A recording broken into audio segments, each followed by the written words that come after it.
vote peacefully, he has assured Kenyans of a smooth transition once they vote in their next president. The message to the recently nagging Mombasa Republican Council was very straight and clear. Any thoughts of secession cannot be entertained, and the coastal region shall remain under a unitary Kenya. Well, the president, however, showed some wavering commitment to the ICC process at The Hague when he said that the government is still exploring the possibility of having all post-election violence offenders tried here at home. Besides the president's address, we shall also tell you why former Mungiki leader Maina Njenga is a guest of the state tonight. But first, here are the highlights.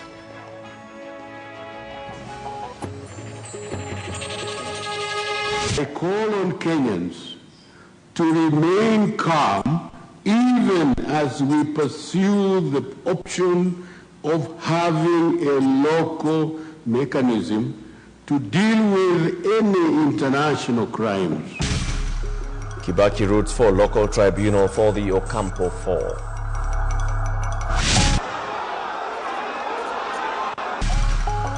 Former Mungiki boss is charged and detained.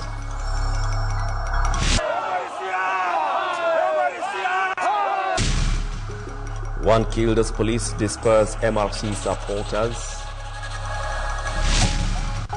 Names of rapists to be printed in a special register.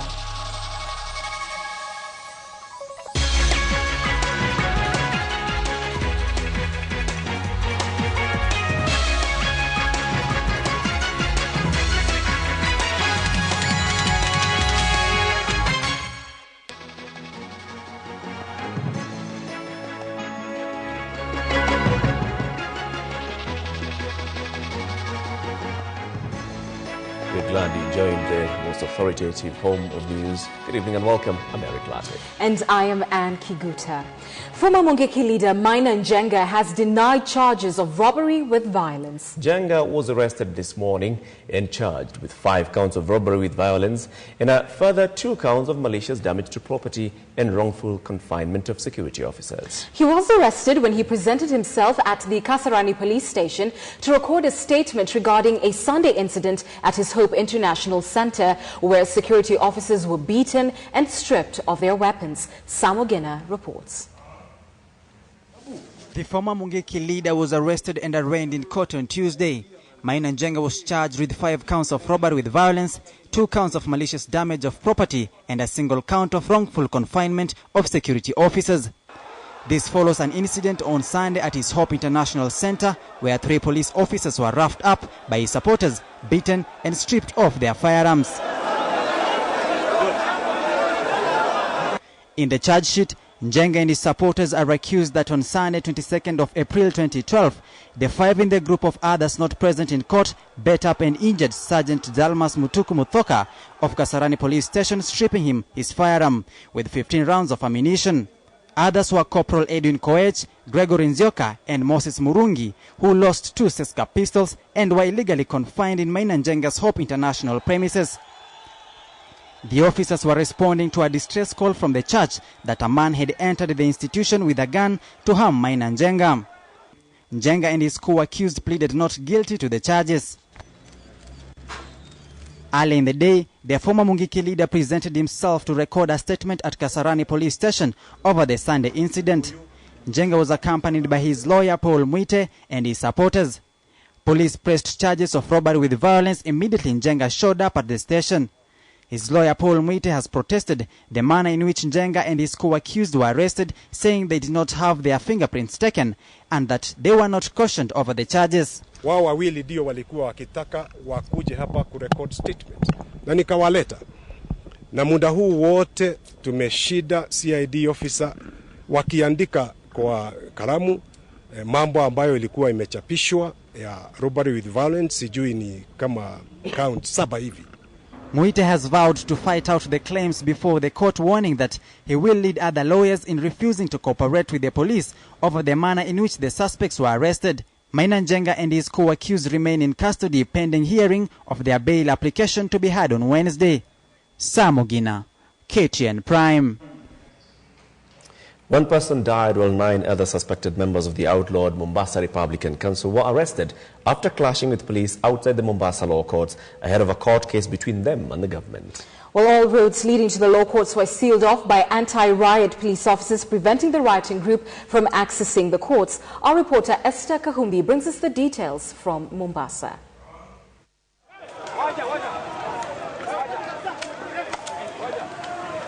Tuesday morning, Mombasa town turned into a battleground between the police and rioting members of the outlawed Mombasa Republican Council. Police pushing back the rioters who demanded entry into the Mombasa law courts, where a case they lodged against the government demanding to be struck off the list of outlawed groups was going on. But the police would have none of that. Tear gas canisters were thrown at the group, which responded by hurling stones at the police. The ensuing melee saw one of the rioters die after being hit by a stone on the neck. But whoever is calling himself MRC should know that there is a law in this country. The three-judge bench appointed to hear the case, Justices John Mwera, Mary Kasango and Francis Tuyot, ordered the OCPD to investigate and give findings tomorrow as to the circumstances surrounding the death. But as soon as the proceedings came to a close, drama on the streets continued. These, as a Coast Provincial Police Officer Agri Adoli maintained that the crackdown on members of the outlawed group will intensify. The crackdown on MRC and other militia groups at the Coast Province is something that we are not going to relent. The group has demanded that Coast secede from the rest of the country. In his address to Parliament, President Mwai Kibaki reiterated Prime Minister Raila Odinga's sentiments that the government will not condone the group's activities nor their intentions. Kenya is one nation, and any attempts or calls for secession should be rejected and shall not be tolerated.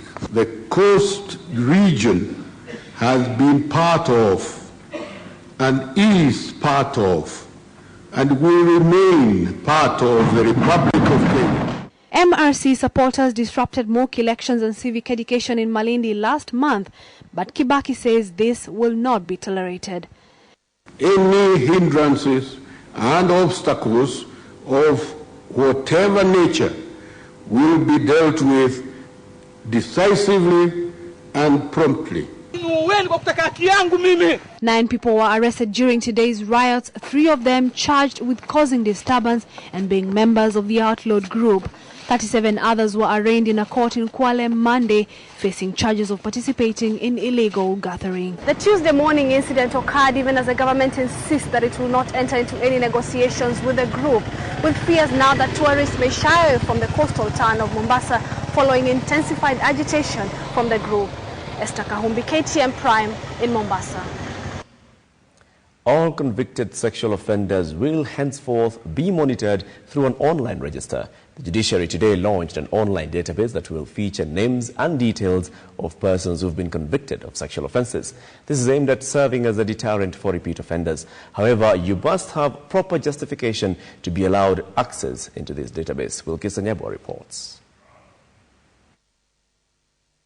Kutoka pale hatukupewa mbodi, siku ingine tukaambiwa turudi kotini hata chochote. Nilizunguka nikangangana kushughulikia msichana aendelee na masomo.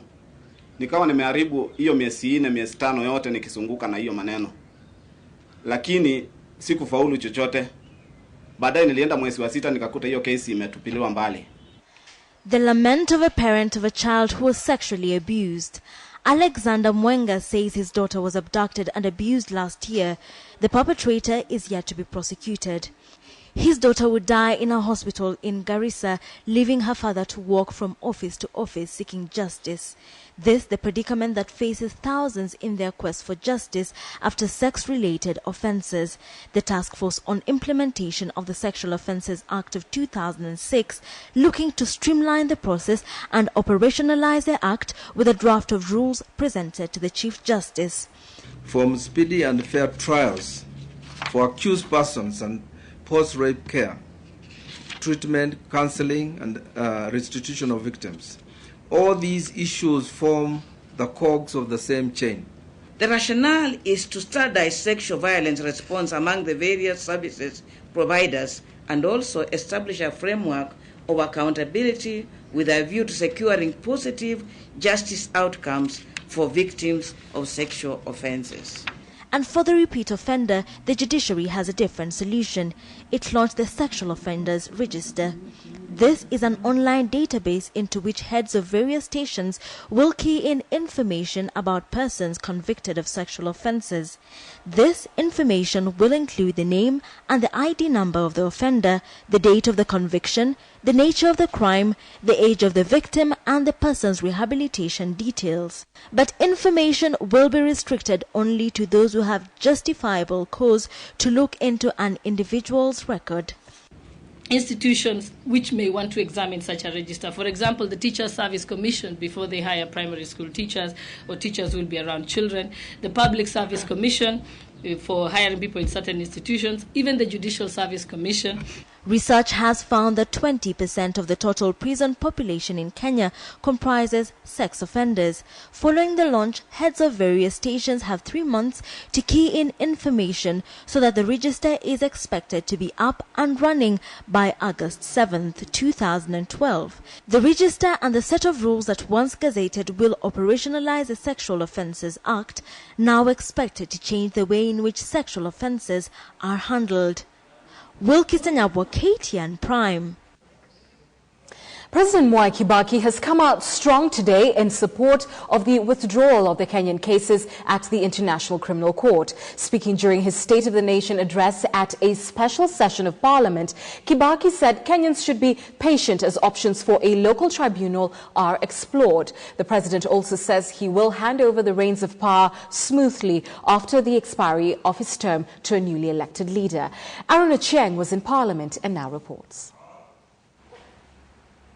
It was a special sitting of Parliament. President Kibaki addressed the nation on almost all key factors affecting Kenyans. Key among them, President Kibaki said he will peacefully transfer power to the next leadership. It was his first address to the nation under the current constitution. This speech came on the backdrop of a pending trial of 4 Kenyans at the ICC, a depressed economy, the forthcoming general election, among other pressing matters in the country. The president says he was aware of a resolution by Parliament for Kenya to pull out of the ICC process, but urged the country to remain calm as the country pursued the option for a local trial, possibly because of the ongoing reforms at the judiciary. The Kenyans facing trials also deserve a fair and legal hearing. In the meantime, I call on Kenyans to remain calm even as we pursue the option of having a local mechanism to deal with any international crimes.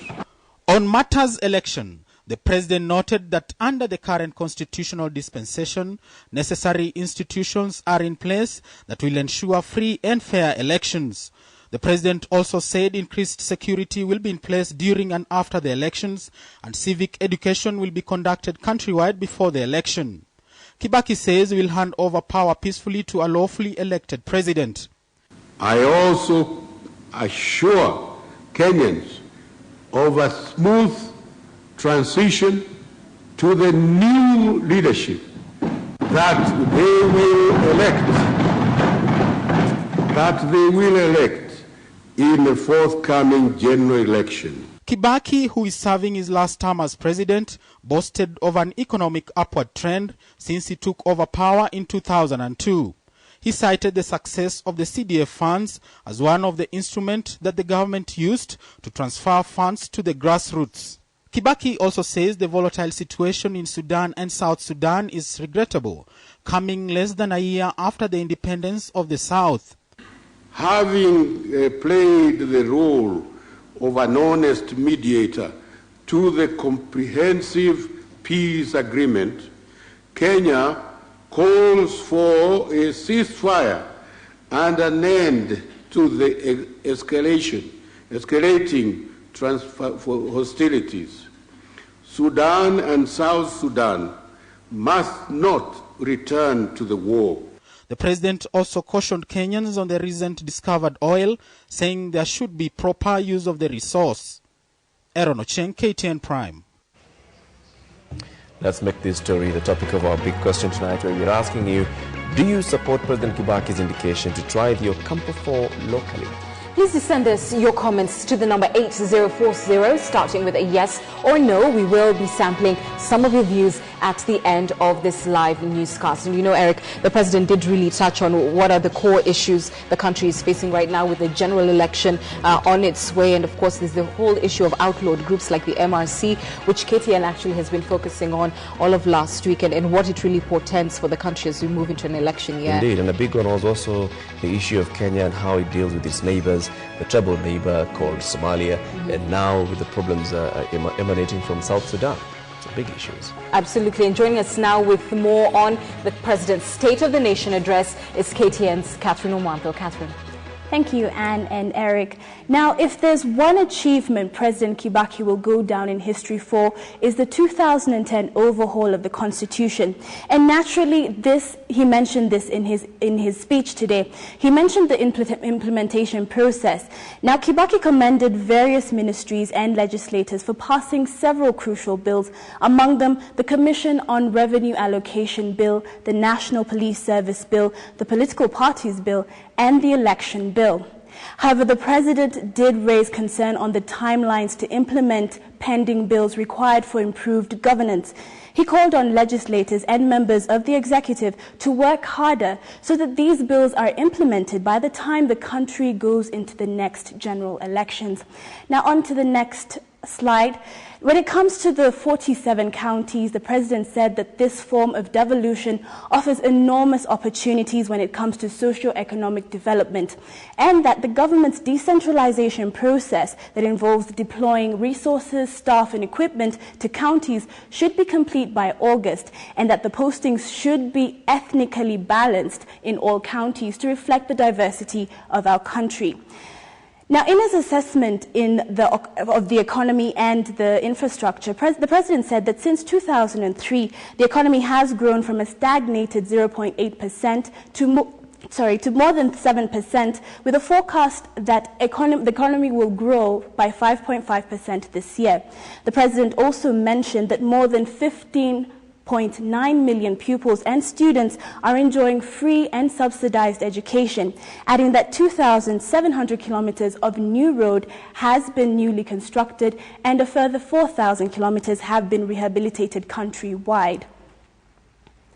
Now, looking beyond our borders, the President mentioned that Kenya's defense forces are embedded in the African Union mission in Somalia, AMISOM, adding that with the intervention in Somalia, Kenya has given the Somali citizens a chance to embrace peace after 20 or so years of internal conflict, and that Kenya is ready to support the war-torn nation during the reconstruction period. However, it is the responsibility of the Somali people to stabilize the country. And lastly, the President touched on the recent conflict between South Sudan and Sudan in the oil-rich Higlig region.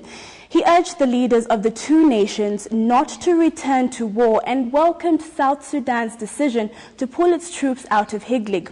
Kibaki further said that the stability of Somalia, Sudan, and South Sudan are critical to the prosperity of our region. With that, I hand you over back to Anne and Eric. Thanks very much, Catherine, for that. And off of that, let's remind you tonight's big question. This is it. Do you support President Kibaki's indication to try the Ocampo 4 locally? We'd love to know what you think. Send us your yes or no comment to the number 8040, starting with a yes or no. And then also write a brief comment and your name and where you're texting in from. We'll give you the poll result at the live end of this, at the end of this live newscast. Yes, to also be live. Well, you are watching KTN Prime, and just ahead, we'll bring you part 2 of our story on security in Turkana's Todonyang area. Stay with us.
Nature Breweries Limited, leaders in quality, the home of quality, truly Kenyan. Kabarak University is a Christian university located 20 kilometers from Nakuru town. The serene environment at Kabarak is conducive for learning. It is equipped with modern learning facilities and equipment, including a state-of-the-art library. May 2012 intake is on. Register for graduate or undergraduate programs in the School of Business, School of Law, Science, Engineering and Technology, and School of Theology, Education and Arts. Kabarak University, world-class education in biblical perspective.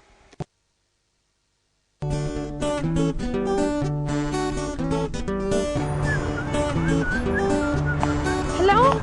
Hello?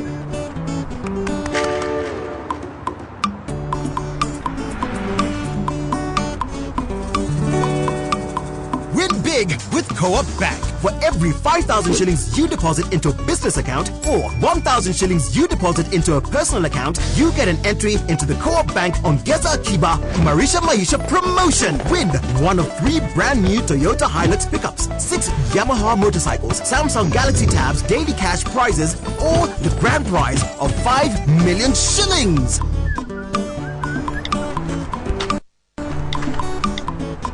Ongeza Akiba, Imarisha Maisha. Cooperative Bank. We are...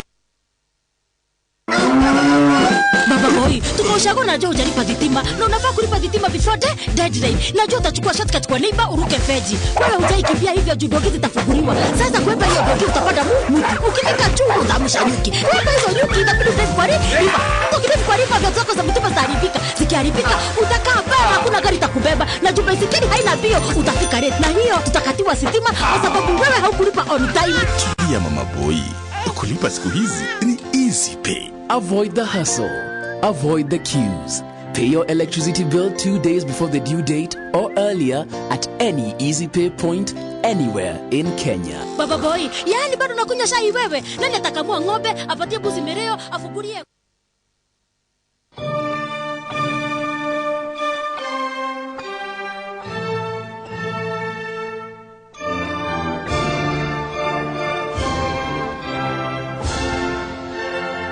Wakenya wenzangu, ningependa uchaguzi ukipika, tuchague viongozi wapya bila kusoseana, bila kusukiana. Mimi na wewe tutachaguana bila kutukanana, bila suki. Watoto wetu hawataogopa vitendo vya sisi watu wakumbwa. Na hapa hayo kwa niaba yangu na niaba yako pia.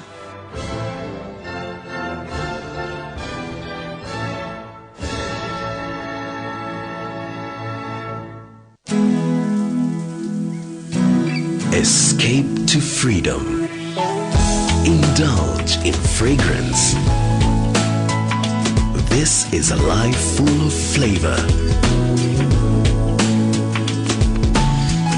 Serving up some of the best food found anywhere. You belong to me, and I belong to you. Welcome to Pwani Life.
Welcome back. You're watching KTN Prime.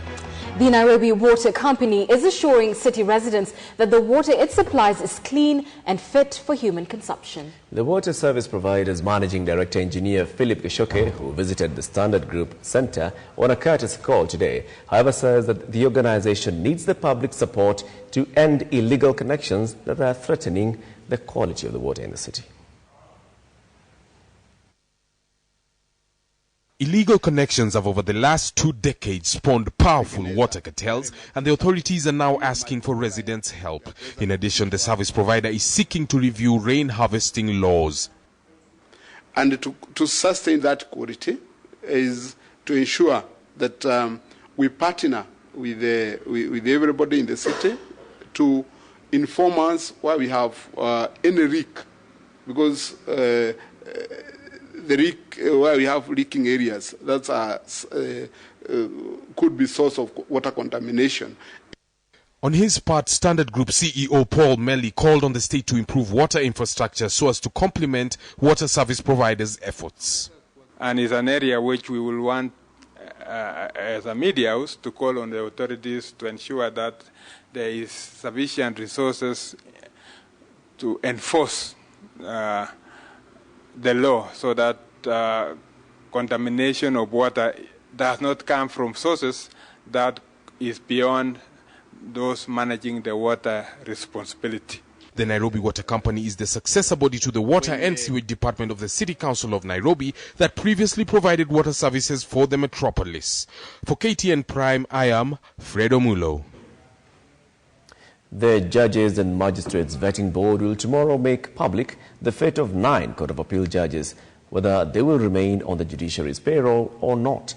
The 9 appellate judges have already received letters indicating whether they have been kicked out or retained. The judges were serving in the Court of Appeal before the new constitution came into force on August the 27th, 2010. They include Justice Philip Chinoy, who now serves in the Supreme Court after he was promoted from the Court of Appeal. We also have Justice Riaga Omolo, who is the head of the Court of Appeal and a member of the Judicial Service Commission. The other judges awaiting tomorrow's ruling are Samuel Busire, Erastus Gedenji, Joseph Nyamo, Emmanuel Lukubasu, John Walter Onyango Otieno, Al-Nashir Rizram, and Philip Waki. Each judge will be given 4 reasons for the decision and allowed access to the records on which the determination was based. KTN will bring you live proceedings of the verdict tomorrow morning from the anniversary towers starting at 11 a.m. Remember to keep it on KTN. The fighting between the Merile and the Turkana in Todonyang was fueled mainly by the need to control Lake Turkana. Fighting in May last year left over 30 Turkanas dead. KTN's Mercy Kandiye brings us part 2 of the story of Todonyang residents who are now living as internally displaced persons in Lower Rang, about 20 kilometers from Todonyang. After their men were killed, they no longer felt safe. These the tents of refuge, but not completely. Majority of them are widows and orphans. The widows say their husbands died while fighting for their land in Todonyang.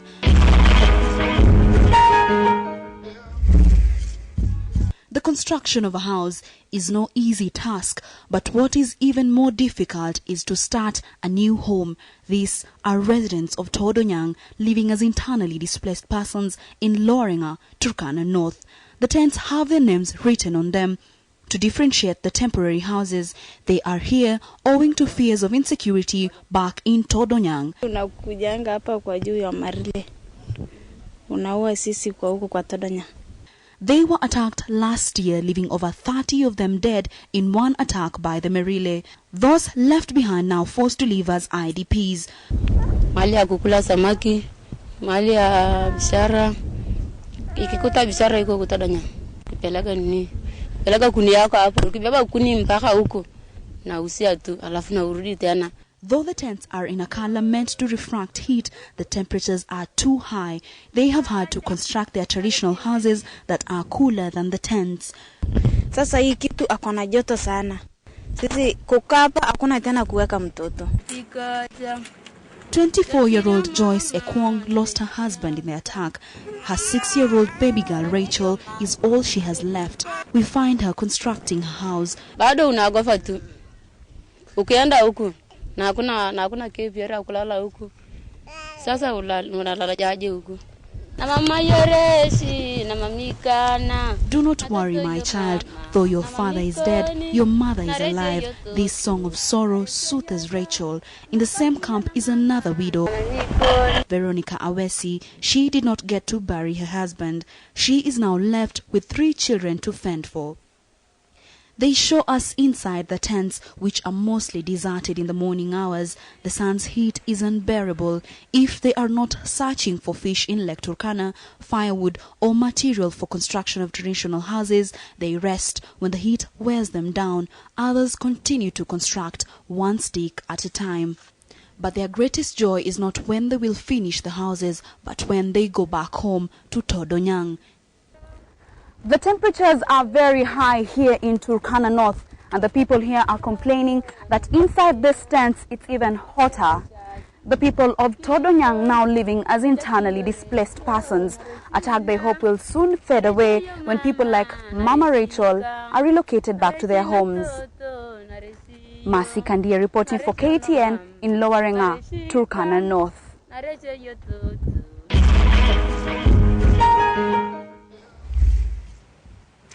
Tomorrow, in our final part of the Todonyang, the Forgotten War, we'll meet up with orphans whose parents died at a school in Todonyang. Be sure to join us. Absolutely. Time for us to take a break, but when we return, James Karani with us with all the business news. The rationale is to standardize sexual violence response among the various services providers and also establish a framework of accountability with a view to securing positive justice outcomes for victims of sexual offenses.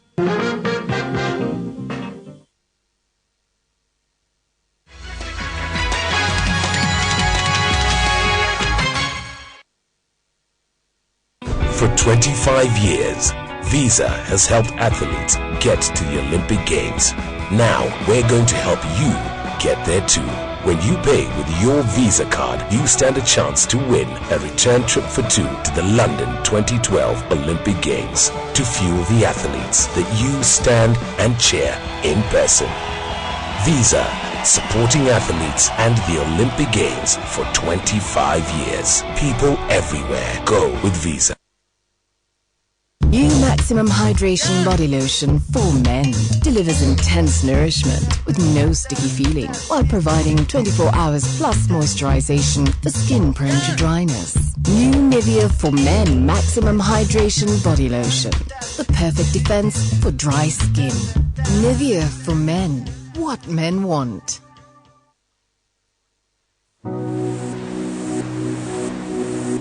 Escape to freedom. Here life is full of flavor, where you can enjoy good health and some of the best food found anywhere. You belong to me, and I belong to you. Welcome to Pwani Life.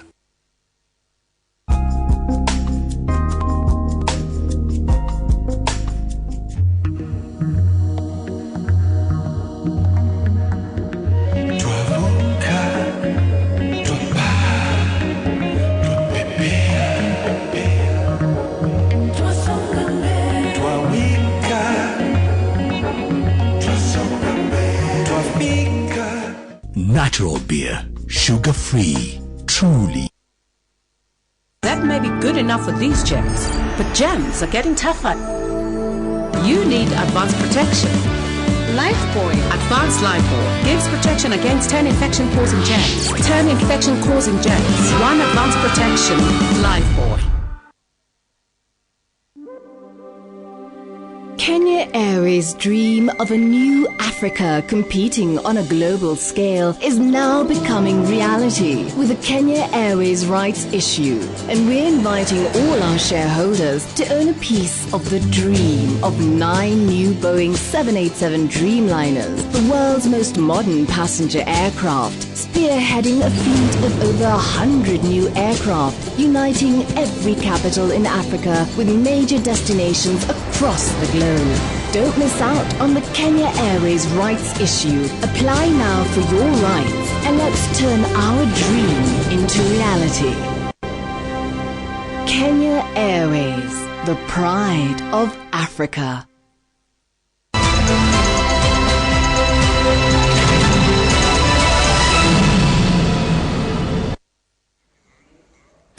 Well, indeed, a very good evening to you and welcome to KTN Business Today. I'm James Karani. We begin with news that Stella Kilonzo will step down as the CEO of the Capital Markets Authority when her tenure comes to an end in June. In a statement, the CEO said she will not be seeking reappointment to the position, marking an end to her 4-year stay at the helm of the regulator.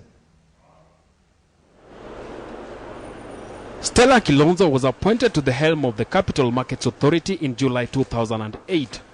She had acted in the position from December 2007 following the exit of Edwin Talami. Her role then, according to several analysts, was largely to restore confidence in the capital markets that was fast losing the trust of the investing public. In a statement to Newsroom late Tuesday, the authority noted that Stella had opted not to seek reappointment at the end of her 4-year tenure. The statement added that she would be pursuing further interest outside the organization. At the time of her appointment in 2008, she had been listed against former Member of Parliament Bill Okero and current CFC Stanbic Investments head Chris Mebesa, who then headed the Securities Exchange. While Stella's role at the authority has seen major improvements, especially in the managing of affairs by the stockbroking family, some glaring indecision from her office that led to the loss of billions of shillings of investors' funds cannot go unnoticed. Among these included the fall of Francis Thu and Partners, as well as the Nyaga stockbrokers when she was the compliance manager at CMA. Later on, as the chief executive, Discount Securities also went under for failing in its obligation under her watch. More recently, the unearthing of deeply rooted boardroom shenanigans at motor dealer CMC and the handling of a boardroom fallout at East African Portland Cement Company could raise questions of CMA's handling of corporate governance among listed firms under her watch. Joseph Bonyo, KTN Business Today. The African Banking Corporation, ABC, has set aside 2 billion shillings to lend to export-oriented small and medium enterprises in Kenya. The bank, according to Chief Executive Officer Shamaza Savani, will be in addition to recent 7 billion shillings facility that it secured from the European Investment Bank. This, the CEO announced when he signed an MOU with the Export Processing Zones Authority under the public-private partnerships. This will see ABC Bank promote and offer tailor-made financial services, market access information, research and advisory services, as well as other support to export-oriented SMEs in the country.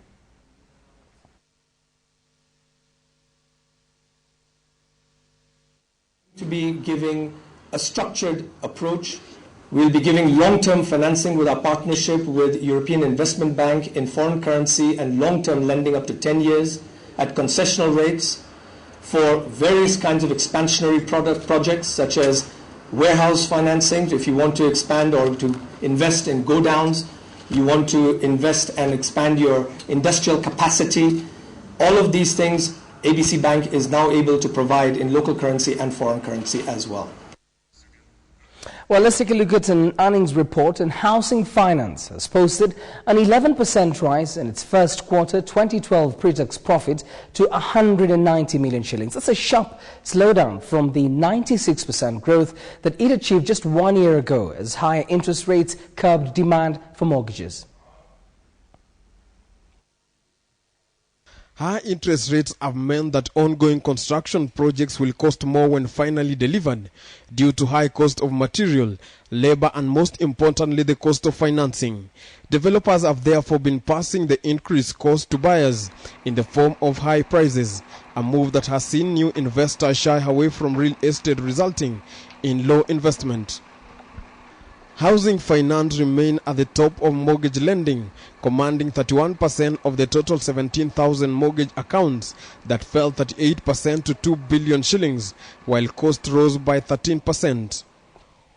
With bad debts as a proportion of the loan book fell to 3.4% from 4.4%, attributed to the rise in increased interest rates. Kenya's central bank raised the policy rate sharply in the final quarter of last year by 11 percentage points to 18% to combat high inflation and shilling currency weakness, according to Housing Finance CEO Frank Ireri, and I quote, "We have witnessed a drop in mortgage sale, which is mainly as a result of a rise in interest rates, which mainly affected those entering the mortgage market." Philip Ketan for KTN Business Today.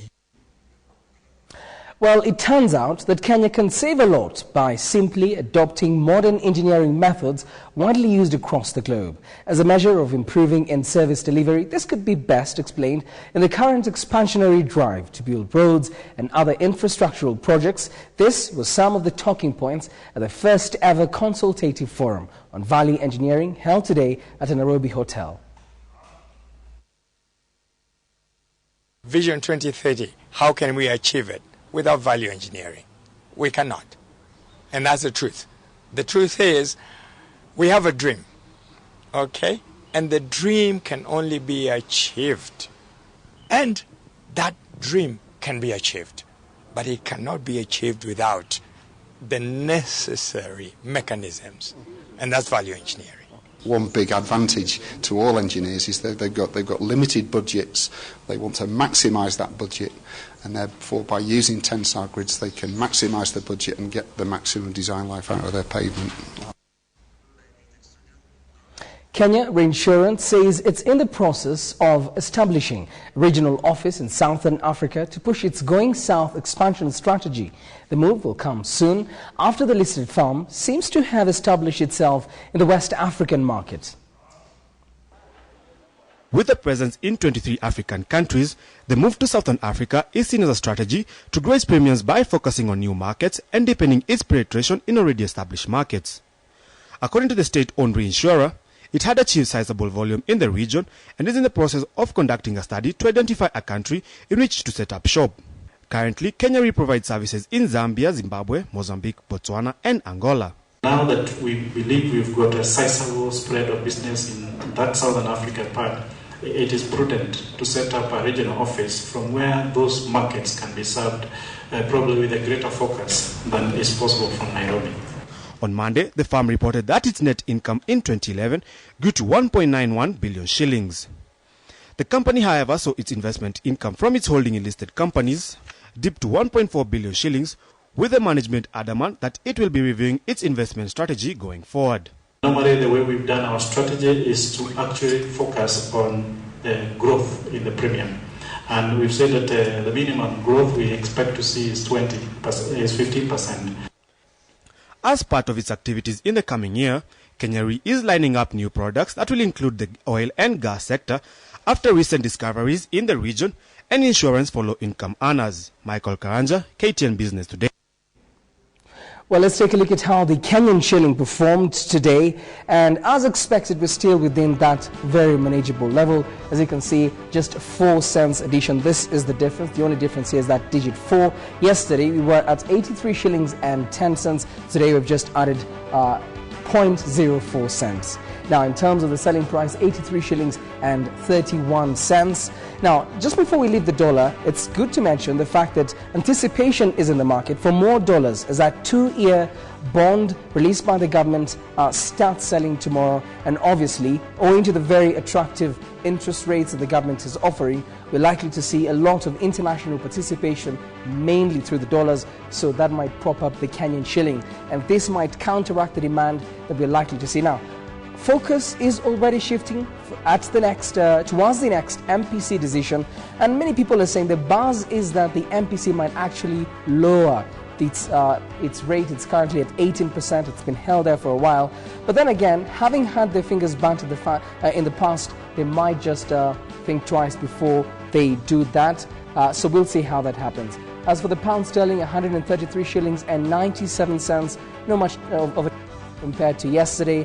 134 shillings and 32 cents the selling price, and then 109 shillings and 63 cents selling for the euro, buying 109 shillings and 36 cents. That's where we closed off, but the stock exchange continues to be a very bright story. Even yesterday, for the 6th day in a row, it did go higher. You can just see the turnover there The shares traded the NSE 20 share index itself doing fantastic, and this picture is really bright. Let's take a look at some of the leading lights of the NSE today.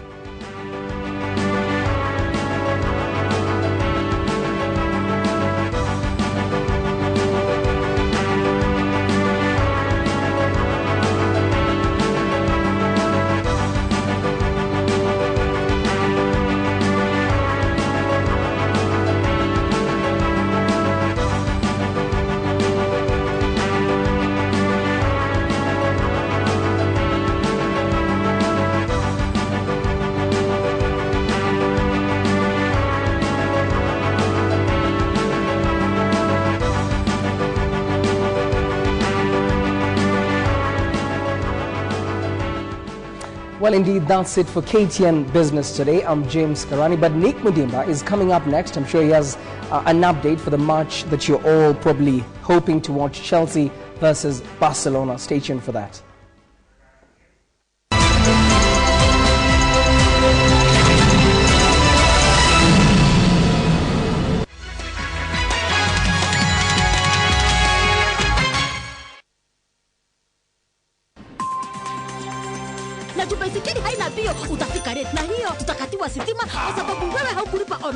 He's not doing finance. Those things for finance. Where is he going to inherit them from?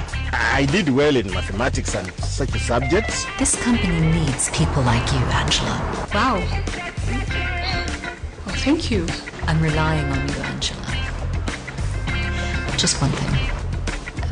Please keep this conversation between us. Who are you and what have you done to Angie? Imagine, you will not push me down. What are you talking about? How long did it take you to be a barber?